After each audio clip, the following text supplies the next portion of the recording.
오늘 마가복음 2장 1절에서 12절 말씀 가지고 지붕을 뜯는 끈질긴 믿음과 사랑, 지붕을 뜯는 끈질긴 믿음과 사랑이란 제목의 하나님 말씀을 함께 나누도록 하겠습니다. 우리는 지난주일 설교와 또 금요기도의 설교를 통해서 인생을 바꾸는 만남에 대한 말씀을 계속 나누었습니다. 세례 요한의 두 제자는 세례 요한이 예수님을 보고 고백하는 그 신앙의 고백 속에서 자신들이 따라야 될 것은 사람인 요한이 아니라 바로 예수 그리스도이심을 알게 되었습니다. 이들을 통해서 인생을 바꾸는 귀한 만남을 가진 안드레는 자신의 형제에게 찾아가 베드로에게 이 이야기를 함께 나누었습니다. 나를 변화시킨 그 인생의 만남을 끊임없이 전하자 그 사랑은 계속적으로 놀라운 연쇄 폭발을 일으키게 되었다라고 요한복음은 말씀하죠. 인생을 바꾸는 이 만남의 이야기는 그냥 소문 그대로 감춰둘 수가 없었습니다. 마가복음 1장 28절, 다른 복음서에서는 이 부분을 이렇게 말씀합니다. 함께 읽어볼까요? 예수의 소문이 곧 온 갈릴리 사방에 퍼지더라. 아멘. 예수의 소문이란 무엇일까요? 예수님이 목소리가 좋더라, 잘생겼더라, 그런 얘기는 아닐 거 아니에요. 그분의 말씀에 능력이 있고 그 말씀을 통하여서 많은 사람들의 인생이 변하는 놀라운 현장을 보게 된 것이죠. 귀신 들린 자를 고치고 특히 예수님의 제자가 되어 베드로라는 이름을 얻은 이 시몬은 자신의 인생만 변화된 것이 아니라 자신들의 가족 가운데 늘 마음에 어려움이 있었던 가족까지 놀라운 은혜를 받았다라고 성경은 기록을 합니다. 31절에 보면 그 사건을 이렇게 기록하고 있어요. 나아가사 그 손을 잡아 일으키시니 열병이 떠나고 여자가 그들에게 수종드니라. 본문에서 말하는 여자가 누구입니까? 바로 베드로의 장모님입니다. 자신이 예수님의 제자가 되고 나서 나의 인생이 변화된 것뿐만 아니라 가족 가운데 아프고 병들고 어찌할 수 없는 그곳에 주님께서 찾아오셔서 기도하시고 치유하시고 열병이 떠나가는 놀라운 역사를 맞이하게 됩니다. 늘 병들어 누워 계셨던 사랑하는 어머니가 이젠 오히려 병을 떨치고 일어나서 주님과 주님의 제자들을 수종드는 역사가 일어나게 되죠. 이런 인생의 전환점을 맞이하고자 수많은 사람들이 바로 이 예수의 소문을 듣고 예수님과의 만남을 더욱 갈구하기 시작합니다. 제자들이 그 소식을 예수님에게 이렇게 전하죠. 37절에 이렇게 말합니다. 만나서 이르되 주님, 모든 사람들이 지금 주님을 찾고 있습니다. 주님, 지금 모든 사람들이 주님을 만나고 싶어 합니다. 모든 사람. 주님은 내가 이 일을 위해 왔다라고 이 질문에 답을 하셨어요. 모든 사람들이 주님을 만나고 싶어 하실 때 주님이 뭐라고 말씀하셨다고요? 내가 이 일을 위해 왔다. 내가 바로 이런 사람들을 만나려고 왔다. 인생을 바꾸어 영원한 생명의 길로 가고자 하는 사람들을 만나기 위해 내가 이 땅에 왔다라며 주님이 어떤 분이신지 친히 말씀해 주셨습니다. 그리고 제자들에게 말했죠. 우리 나가서 전도를 하자. 바로 나가서 나병 환자를 고치셨습니다. 예수님은 지금 어떤 의사로서의 사역이 아니라 그 고침 가운데 항상 말씀하셨어요. 내 믿음이 너를 구원하였다. 믿는 자가 되어라 라면서 결국 이 고침의 근원이자 동력은 언제나 믿음이었다는 것을 계속 강조해 나가셨습니다. 예수님은 자신을 드러내지 않고 이러한 능력을 베푸신 후에 항상 한적한 곳에 가서 기도하셨습니다. 많은 사람들이 예수님과의 만남을 간절히 원했지만 예수님은 인간적인 만남이 아닌 예수 그리스도의 영생이라는 능력과의 만남을 준비하셨던 것이죠. 그런데 너무 많은 거예요. 너무 많은 것. 이 마가복음 2장 2절에 보면 다음과 같이 말씀합니다. 많은 사람이 모여서 문 앞까지도 들어설 자리가 없게 되었는데 예수께서 그들에게 도를 말씀하시더니. 여러분을 만나기 위해서 얼마나 많은 사람이 찾아온 적 있으세요? 여러분 지금 신촌에 가서 갑자기 게릴라 콘서트라고 해갖고 이제 딱 해갖고 안대 딱 벗었을 때 여러분을 만나기 위해 몇 명이 올 것 같습니까? 아마 뭐 특별히 대단한 분이 아니시라면 많지는 않을 거예요. 왜냐하면 우리에게는 예수의 소문과 같은 뭐 능력이나 사실 뭐 그런 게 없기 때문이잖아요. 누가 만들어준 자리라면 그럴 수는 있겠죠. 저는 생각을 해보니까 가장 많은 사람 앞에서 설교를 해본 적이 언젠가 한번 생각을 해봤어요. 뭐 제 능력도 아니고 뭐 제 어떤 그런 것도 아니지만 자리가 마련이 돼 있었어요. 가장 사람이 많은 인도에서 설교를 할 때 한 4천 명? 4천 명 정도가 와 있었는데 체감상으로는 한 1,000명밖에 안 돼 보였어요. 우리나라랑 앉아 있는 밀도가 달라요. 근데 눈이 이제 한 8천 개 정도의 눈이 보이더라고요. 엄청나게 떨렸죠. 왜냐면 그 마을에 외국인으로서 처음 간 거였거든요. 외국인으로. 무슨 얘기를 했는지도 모를 정도로 시간을 보냈습니다. 그런데 그 가운데 저는 아무런 능력도 없고 그냥 주님의 말씀을 전하는 사람이지만 그 지역에 이제 의료 선교팀이 들어가다 보니 그 앞이 문전성시를 이루었어요. 누구나 그 같이 갔던 우리 의사 집사님들을 만나고 싶어 하셨고 오랜 질병으로 고통받고 있었던 분들이 수술을 받기도 원하셨어요. 근데 그땐 대규모로 갔던 의료 선교였기 때문에 아예 수술할 수 있는 것까지 다 가져갔거든요. 치과 장비까지 다 가서 혹을 떼내는 수술도 많이 했고 지방종을 또 제거하는 수술도 했어요. 지방종을 제거하는데 저는 처음에는 심장이 나온 줄 알았어요. 너무나 커서. 근데 이것으로 인해 고통받고 있는 이들에게는 이 시간이 유일한 기회인 것이죠. 집으로 밤에 돌아가라고 하셔서 번호표를 나눠드려도 번호표를 믿지 못하셨어요. 왜냐하면 다음날 내가 여기서 치료를 못 받을 수도 있다는 생각에 밤새도록 그 저희가 자던 교회 문 앞에서 노숙을 하셨던 많은 분들이 기억이 납니다. 오늘 본문도 예수님이 계시는 그 집안에 들어가고 싶어 하지만 들어갈 수 없는 사람의 이야기를 기록을 하고 있어요. 마가복음 2장 3절에서 다음과 같이 말씀합니다. 사람들이 한 중풍병자를 네 사람에게 메워 가지고 예수께로 왔다고요. 성경은 이 사람을 중풍병자라고 구체적으로 기록을 하고 있습니다. 신체의 일부나 또는 많은 부분이 마비가 되어서 정상적인 보행, 예수님께로 스스로 나아올 수 없는 존재이죠. 말하는 것도 걷는 것도 몸을 자유롭게 하는 것도 매우 어려운 상태였을 것입니다. 예전에 비슷한 질병으로 고생하시는 성도님 가정에 신방을 간 적이 있습니다. 성도님 말씀하셨어요. 목사님, 이 병 자체도 너무나 힘들지만 이 병보다 더 힘든 것은 이 병으로 인해 제가 저 스스로를 어찌할 수 없다는 것이 너무나 힘듭니다. 그래서 마음이 우울하고 무기력해지고 심지어 삶의 질이 떨어지는 것을 느낀다고요. 가끔 무릎 수술을 하시거나 허리 수술을 하신 성도님들을 만나도 그런 말씀을 하세요. 목사님, 내가 가고 싶은데 갈 수 없으니까 마음이 너무나 우울합니다. 예수님과의 만남을 갖고 싶어도 소문을 들어도 누군가 내가 예수님을 만날 수 있는 다리가 될 줄 사람이 없다 보니 그저 침상에서 죽을 날을 기다릴 수밖에 없었던 사람을 성경은 중풍병자라고 기록을 해요. 오늘 본문에는 바로 이렇게 스스로 어찌할 수 없는 사람을 살리는 사람들은 어떤 연유에서 이와 같은 일을 할 수 있는지를 볼 수 있는데요. 오늘 본문을 통해 드러난 사람 살리는 사람의 첫 번째 특징은 바로 끈질긴 믿음이 있다라는 것입니다. 본문은 중풍병자를 네 사람이 메워 가지고 예수님께로 데려왔다라고 말해요. 주일학교 때 말씀을 듣다 보면 중풍병자와 뭐 내 친구 뭐 이렇게 많이 얘기하잖아요.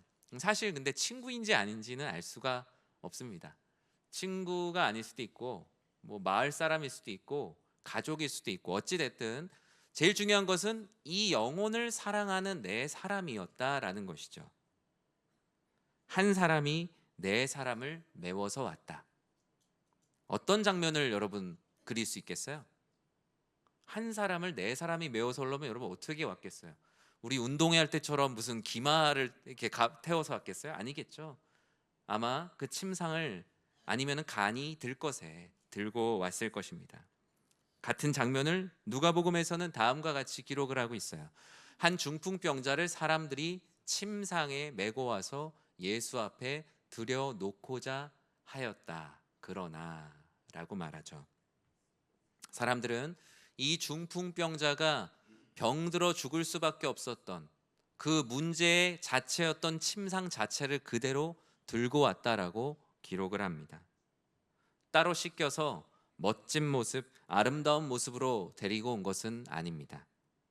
있는 그대로의 모습으로 예수님께 데려가고자 했어요. 이유는 무엇입니까? 오직 오늘 본문에서 말하고 있는 예수님에 대한 믿음입니다. 끈질긴 믿음이죠. 내가 사랑하는 이 영혼이 예수님을 만나기만 하면 반드시 이 침상을 털고 일어날 것이라는 믿음. 성경은 수많은 치유와 축복의 역사가 기록되어 있습니다. 그런데 예수님께서는 그 많은 치유와 역사 가운데 항상 마지막 말을 남기셨는데 그것은 바로 내 믿음이 너를 구원하였다라는 말씀입니다. 그러니까 성경은 사람을 고치는 역사라는 표면적 말씀들이 쓰여져 있지만 그 표면 안에 있는 내면은 항상 너희에게는 믿음이 필요하다라는 가르침이 담겨 있습니다. 말씀 안에 여러 가지 말씀들 한번 떠올려 볼까요? 자신의 하인이 병들었을 때 그 하인의 병듦을 아파하며 백부장은 자신의 하인을 데려와서 예수님께 다음과 같이 간절히 고백했어요. 주님, 말씀만 해주시면 제 하인이 낫겠습니다. 배울 대로 배웠고 많은 권력을 가지고 있었던 백부장이 자신의 가족도 아닌 자신의 하인을 데리고 와서 예수님 앞에 주님께서 말씀만 해주시면 제 하인이 낫겠습니다. 이것은 지식에서부터 나오는 말이 아니죠. 오직 능력의 예수 그리스도를 향한 믿음의 고백입니다. 혈류증을 앓던 여인을 기억하실 겁니다. 예수님의 옷자락만 만져도 낫겠습니다 라는 고백을 하죠. 그 고백의 내면엔 무엇이 있습니까? 옷자락만 만져도 내가 나을 수 있다는 믿음입니다. 그 고백에 믿음이 담겨 있어요. 옷자락만 만져도 내 인생이 변화될 것이다. 예수님은 이런 이들에게 동일하게 말씀하셨어요. 내 믿음이 너를 구원하였다. 중풍병자를 메고 온 네 사람은 와서 보라는 주님의 말씀에 그저 순종하여 믿음으로 이 사랑하는 한 사람을 메워 데리고 온 것입니다. 사랑하는 성도 여러분, 우리에게는 이런 믿음이 필요합니다. 누군가를 데리고 오는 데에도 믿음이 필요하지만 내가 예배의 자리에 나올 때도 바로 이런 주님께서 오늘의 예배를 통해 내가 하나님께 올려드리는 이 마음을 반드시 받아주실 것을 믿는 믿음. 내가 감사헌금 봉투에 감사 제목을 쓸 때에도 그냥 은연중에 아무런 일도 없이 그냥 쓰는 것이 아니라 지금 이 기도를 주님께서 들어주실 것에 대한 믿음. 지금 내 마음의 문제, 내 마음의 속상함, 어찌할 수 없는 마음을 주님께 토로할 때 주님께서 이 말을 들으시고 반드시 주님께서 선한 길로 인도해 주실 것을 믿는 그 믿음. 어쩌면 우린 너무나 익숙해서 교회에 올 때 다른 것들은 다 들고 온지 모르지만 그 믿음은 놓고 오는 것은 아닌지 우리 스스로가 우리의 삶을 돌아봐야 할 것입니다. 사람 살리는 사람의 두 번째는 바로 끈질긴 사랑이 있습니다. 끈질긴 믿음은 교리적인 것이 아닙니다. 내가 얼마나 주님을 알고 있는가, 그 지식이 누군가의 영혼을 살리는 일에 직접적으로 연관되는 것은 아니에요. 내가 성경을 많이 알고 많이 신앙생활을 했고 교회에 대해서 모르는 것이 없는데 주변에 있는 사람들이 나에게 예수님을 물어보지 않는다? 그것은 고인 지식입니다. 내 안에 그 믿음이 사랑으로 드러나지 않고 있기 때문에 마치 등경 아래에 둔 등불과 같이 지내고 있는 것이죠. 아무리 성경 말씀을 많이 알고 아무리 하나님의 사랑을 많이 알아도 그것을 등경 아래에 두면 어떤 의미가 있겠습니까? 사람 살리는 사람에게는 끈질긴 믿음으로부터 오는 끈질긴 사랑이 있어요. 예수님만 만나면 반드시 고침받을 것을 믿으니 이 중풍병자를 어떻게든 예수님 앞에 데리고 가야겠다라는 확신이 생겼죠. 중풍병자를 예수님이 계신 곳까지 데려왔지만 여러분 어떤 장면이 펼쳐졌습니까? 그 앞에 모든 것이 막혀 있었죠. 2장 4절에 이렇게 말씀하고 있거든요. 무리들 때문에 예수께 데려갈 수 없으므로 그 계신 곳에 지붕을 뜯어 구멍을 내고 중풍병자가 누운 상을 달아내리니. 예수님을 찾아온 사람들은 크게 둘로 나뉘었어요.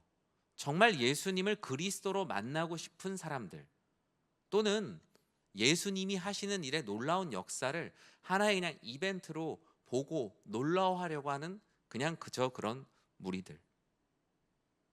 지금 이 중풍병자를 메어온 이들은 단순히 밖에서 구경하고 싶은 사람들이 아니에요. 예수님을 정말 만나고 싶고 그분의 능력을 정말 체험하고 싶고 그분을 만나서 정말 삶이 변화되고자 하는 간절한 마음이 그들에게 있어요. 이 장면을 여러분 한번 상상해 보세요.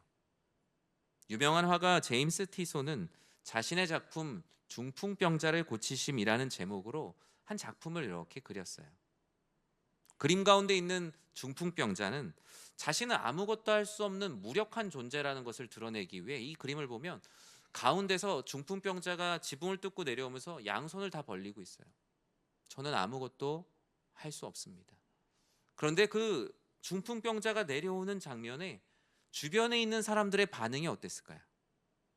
주변에 있는 사람들을 이 제임스 티소는 막 그 사람을 같이 받아주려는 마음이 아니라 다들 아니 뭐 이렇게까지라고 하는 아주 거리끼는 표정으로 그 중풍병자를 바라보고 있어요. 그런데 그 가운데서 오직 양팔을 벌린 한 사람을 이 화가는 그렸는데 바로 예수님이시죠. 나는 아무것도 할 수 없습니다라며 손을 벌리고 내려오는 중풍병자를 향해서 유일하게 두 손을 벌려 맞이하시는 분을 이 제임스 티소는 자신의 작품 가운데 그렸습니다. 그들은 문제라는 벽 앞에서 그냥 돌아오지 않았어요. 주님만큼은 바로 나의 사랑하는 이 친구를, 이 가족을 반드시 받아주실 것을 믿었죠.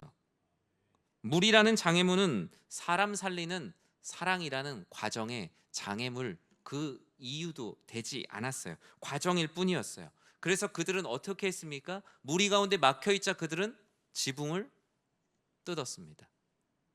그들이 어떻게 지붕을 뜯을 생각을 했을까요? 끈질긴 믿음으로부터 비롯된 사랑입니다. 그냥 인간에 대한 사랑이 아니라 예수 그리스도를 만나기만 하면 변화될 것이라는 믿음으로부터 파생된 끈질긴 사랑이 그들에게 있었기 때문이에요.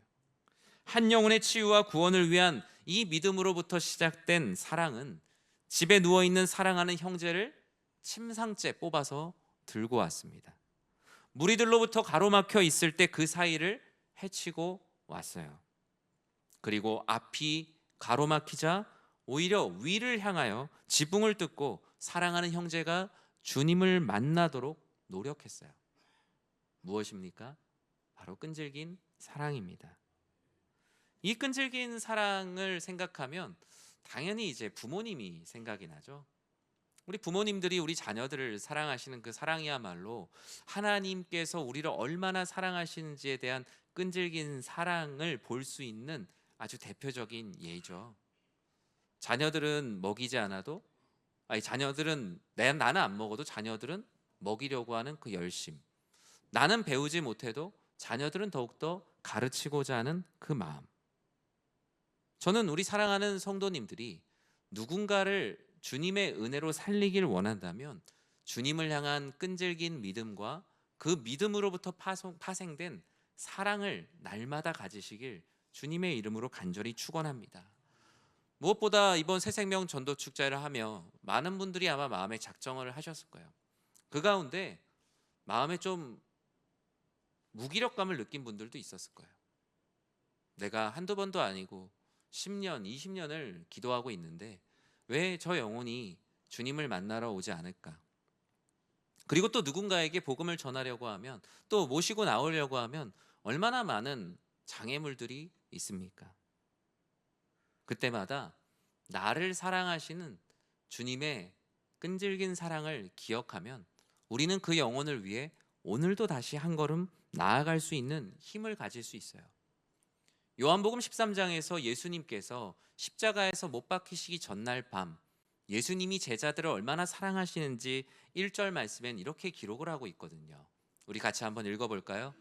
유월절 전에 예수께서 자기가 세상을 떠나 아버지께로 돌아가실 때가 이른 줄 아시고 세상에 있는 자기 사람들을 사랑하시되 끝까지 사랑하시니라. 아멘. 전 요한복음에 있는 이 말씀을 참 좋아합니다. 세상에 있는 자기 사람들을 사랑하시되 끝까지 사랑하시니라. 여러분이 예수님의 입장으로 만약에 사람이라고 생각해 보면 제자들을 다 돌려보냈을 거예요. 그냥 너희들 너희 할 것들 다 해라. 어차피 내 말도 잘 알아듣지도 못하는데 크게 도움도 되지 않는 것 같아. 어차피 나 혼자도 다 할 수 있는 일인데 데리고 다니면서 좀 가르치려고 했는데 매일 누가 1등이냐 2등이냐 가지고 싸우고 부모님 불러와서 옆에 앉혀달라고 하고 그냥 다 없던 걸로 하고 돌아가자 라고 하고 싶은 밤이었을지 모릅니다. 십자가를 대신 지겠다는 말에 그 말도 잘 알아듣지 못하고 계속 동문서답하는 그 제자들을 주님은 자기 사람들이라고 말씀하셨어요.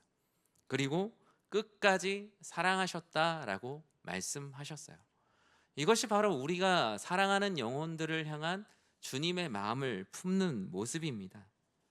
마가복음 2장 5절에 이와 같이 끈질긴 믿음과 사랑으로 살리려고 하는 이곳에 주님은 복을 주셨어요. 우리 같이 한번 읽어볼까요? 예수께서 그들의 믿음을 보시고 중풍병자에게 이르시되 작은 자야 내 죄 사함을 받았느니라 하시니 아멘. 주님은 어떻게든 사람을 살리는 사람들에게 은혜를 주세요.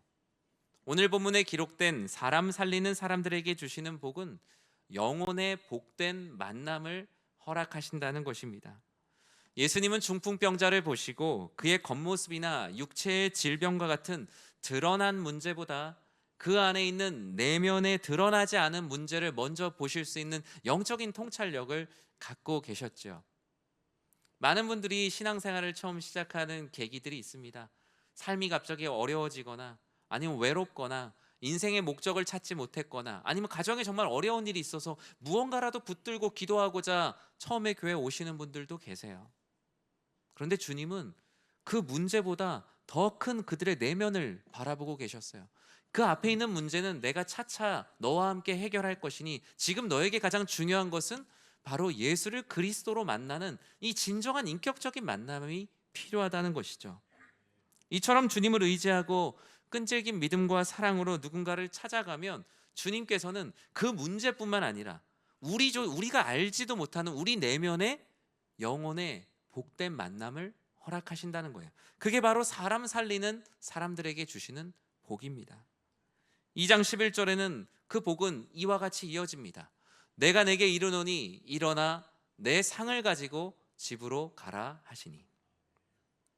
먼저 내 안에 있는 영적인 문제의 해결을 받고 정작 이제 내가 표면적으로 드러난 문제 또한 이것도 해결되는 것인가 할 때 주님은 이어서 말씀하셨어요. 내 상을 들고 내 집으로 가라. 이제 사람 살리는 사람들에게 주님은 새로운 인생, 이전에는 나 자신이 홀로 걷는 인생이었다면 이젠 주님과 함께 동행하는 다시 걷는 인생으로 초대를 하십니다. 누웠던 자가 일어나게 되죠. 절망에 묶여 그 침상 밖으로, 이 침상 한 평 밖으로는 한 걸음도 내디딜 수 없었던 인생을 이제는 그 문제가 되었던 침상을 들고 일어서 걷게 되는 인생으로 바꾸어 주셨어요. 문제에 누워 신음하며 이 문제를 극복할 수 없는 영혼을 주님께서 초대하셔서 이제는 그 문제가 별것 아닌 것처럼 이 문제를 주님께서 해결해 주셨다는, 이제 침상은 침상이 아니라 그에게 상급이 되었죠. 하나님께서 나를 구원하시는 상징이자 실제가 되었습니다. 문제에 누워 신음하던 영혼을 일으키자 문제를 훌훌 털어내고 새로운 인생길을 걷게 하셨어요. 여러분도 예수님을 믿고 홀로 걷는 인생에서 다시 주님과 함께 걷는 거듭남의 인생길을 걷고 계시고 있지 않습니까? 아니면 이 자리에 내가 예배당에는 왔지만 여전히 내가 주님과 함께 동행하는 삶을 살고 있는가? 나는 하나님을 정말 나의 하나님으로 믿고 있는가? 여전히 마음 가운데 갈등하며 이 자리에 앉아 계신 분들도 계실 거예요. 오늘의 말씀을 여러분 기억하십시오. 주님을 만나면 주님께서 여러분들의 인생에 가장 복된 만남이 될 거라는 것을요. 그리고 그 복된 만남은 지금 나의 표면적인 문제뿐만 아니라 나의 영원한 영생의 문제까지도 해결해 주시는 복된 만남이라는 것을 꼭 믿으시기 바랍니다. 이 매주에 나오는 이 예배가 여러분에게 이 중풍병자를 메고 온 4명의 친구들의 간절한 믿음과 사랑이 여러분들의 매주의 예배 가운데 가득하길 진심으로 축복합니다. 말씀을 맺습니다. 여러분이 한 영혼을 살리고자 하는 마음으로 살아가는 사람이 될 때 가장 먼저 살아나는 것은 바로 나 자신입니다. 신앙생활의 매너리즘에 빠지는 가장 큰 이유, 첫 번째, 내가 복음을 전하는 현장이 없다는 것입니다. 내가 예를 들어 소방관인데 동네에서 불이 하나도 나지 않고 내가 살리는 영혼이 없어요. 물론 불이 나지 않아서 좋을 수도 있겠죠. 근데 그러다 보면 내가 이 일을 왜 하지? 라는 생각이 들 수 있겠죠. 응급구조사인분이 있어요.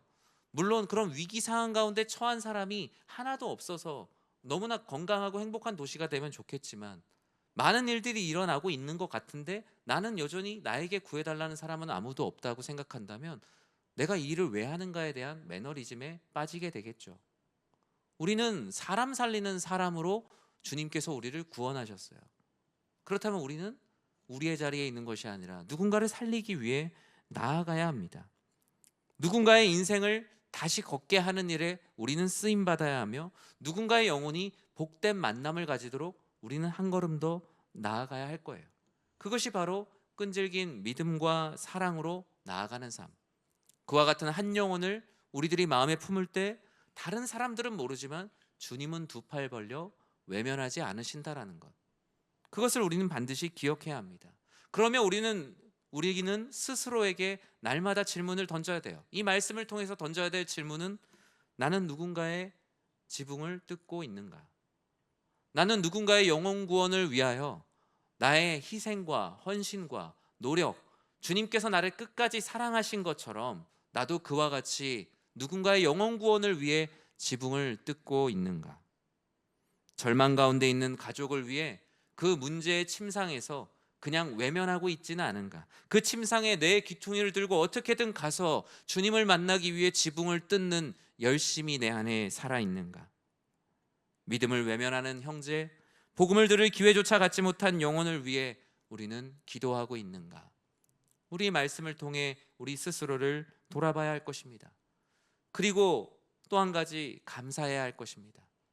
누군가가 내가 예수를 그리스도로 믿기 위해 이 지붕을 뜯는 수고를 감당했다는 걸 우리는 반드시 잊지 말아야 할 것입니다. 나의 부모님이 되실 수도 있고 친구가 될 수도 있고 옆집의 이웃이 될 수도 있고 누군가 내 영혼의 구원을 위해 무릎 꿇어 기도하며 헌신하고 수고한 그 마음을 기억하며 우리도 그 사랑을 본받아 끝까지 사랑하는 삶을 살아야 할 것입니다.